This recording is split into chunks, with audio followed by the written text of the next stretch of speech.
If you're a Muslim, this is exactly how you get what you want out of dunya. If you've been working hard and you've been making dua to get something specific, but you still feel stuck and this thing is never coming, it's because you have a belief in your heart that is equal to shirk and you don't even realize that you have it. As long as this belief is in your heart, you will never get the money that you want. You will never marry the person that you want. You will never get the grades that you want. So please, I want you to take like 5 minutes aside and listen to what I'm about to say, because I will tell you exactly where this problem is and inshallah how to flip it to get what you want. Because wallahi, the Quran lays it out cut and clear, everything that you need to get what you want out of dunya. In Surah Al-Kahf, Allah describes a group of people. He says that they are working hard, they are hustling, they're busy and all of that. And they think that they're always doing good. But in the end, for all this work, they get nothing. Allah says they get nothing, not in dunya nor akhirah. Imagine after putting a lot of effort into something and in the end you don't get it, nor you get anything in akhirah. Allah describes these people as al-akhsarina a'mala, the absolute failures in dunya. But why do you think that is? Because deep in their hearts, they had the belief that I have to work to get a specific outcome. The moment you burden yourself with the outcome and you say, I have to do this or else the outcome will never happen, this is the exact moment you committed shirk, because you placed yourself on the same pedestal as Allah. This is the very definition of shirk, partnership. As a result, all your actions lose their barakah, you're stressed and burnt out, and you get nothing in return. Wallahi, I have family members, I know their intention is good, but they tell me, MashaAllah, you're doing very good, you're working very hard. Habibi, wallahi, you see this? You see this?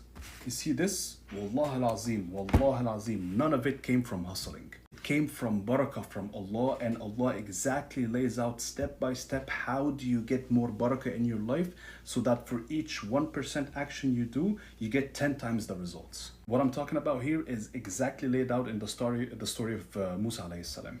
All Musa alayhi salam did was he helped someone with the pure intention. He saw two women, he didn't flirt with them, he didn't ask them for payment, he simply saw that they needed something. With the clean intention, he went and helped them out. As a result, Allah gave him protection from someone who's trying to hurt him, Pharaoh. He gave him a house, he gave him a wife, and he gave him money. And later on, he became a prophet. 1% action equal 10 times the results. And the stories of the prophets, they're not something for us to look at like a Marvel movie. The stories of the prophets are blueprints to how to act to get what you want. The first step to getting anything that you want is your niyyah, your intention.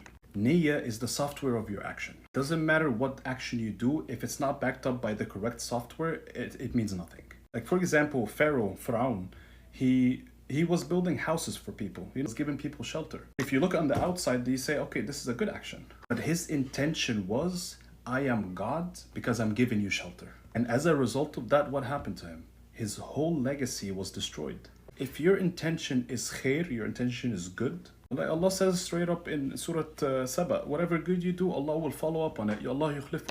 So if your intention is khair, your intention is clear, the moment you set a clear intention, you're not the only one who's doing, Allah is also following up on it. So that's step one. Step two, and wallahi, this is the most important because it's the most misunderstood. Second step to get exactly what you want out of dunya is, what is your level of expectation or yaqeen from Allah? Because your expectations from Allah is what writes your reality. You don't receive an outcome based on what you want, you receive an outcome based on what you believe Allah is capable of giving you.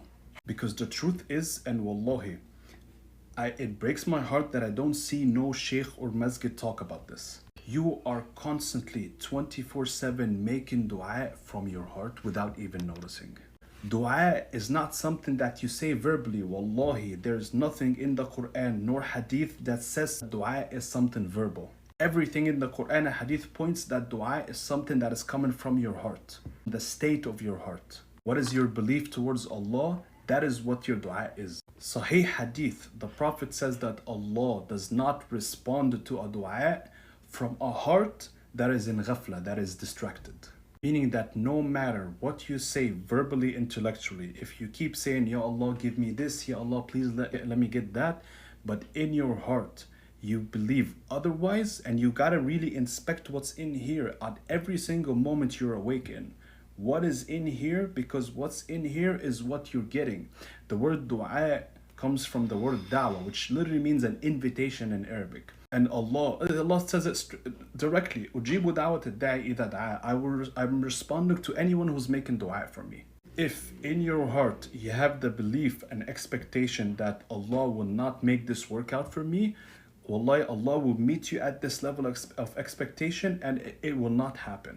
It doesn't matter what you say verbally, intellectually, it does not count. If you have full yaqeen that in your heart that Allah has wrote this for me and it will come, Allah will direct your life towards that dua. أَنَا عَنْدِ ظَنَّ عَبْدِي بِي. I am as my servant expects of me.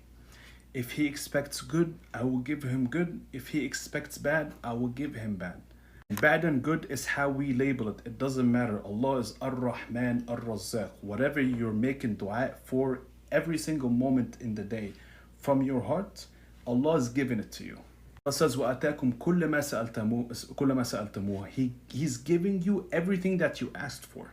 Every single moment throughout the day, you need to be watching what is in your heart, because that's exactly what Allah will give you.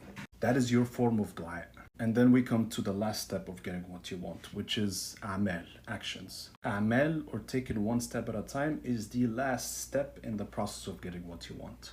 Because if your inner is correct, your outer will become effortless. Why do you think Allah keeps saying in the Quran, الَّذِينَ آمَنُوا first, وَعَمِلُوا الصَّالِحَاتِ, and then they did good. That's the second. Because it's always the inner precedes the outer. Inner is what results in the outer. So for you to get what you want, set a clear intention that is khair. Watch out 24/7. Notice what is the condition of your heart. What is the state of your heart? What is your heart making dua for? What am I expecting from Allah? And because based on this is where Allah has Sahih Hadith. The dua changes your qadr. Based on what's in your heart, Allah will give you the life direction that you're asking for.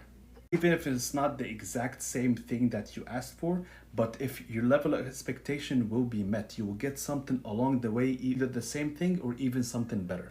Because Allah knows best.